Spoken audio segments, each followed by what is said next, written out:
natin yung kanin na tira saka yung pansit na tira mga friends para sa ating heavy breakfast to lunch. Yan, lunch and breakfast na. Breakfast and lunch na po mga friends. Yan, isangag natin.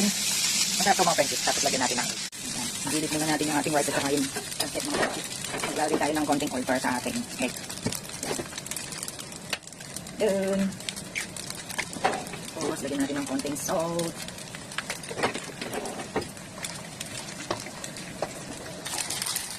Ayan siya mga friends. Papagaluin natin yung tatlo.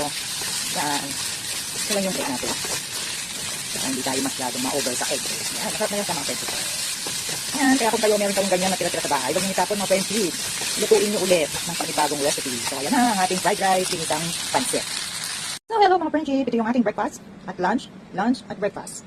Ang tawag ko dito ay gisado fried rice. Ayan mga friendship, yung ating pansit gisado kahapon na niluto natin. Ayan, meron akong tirang rice kagabi. Sinahog natin, ginawa natin ganito. Ayan, ang ating pangisado fried rice. So tara, kain na tayo.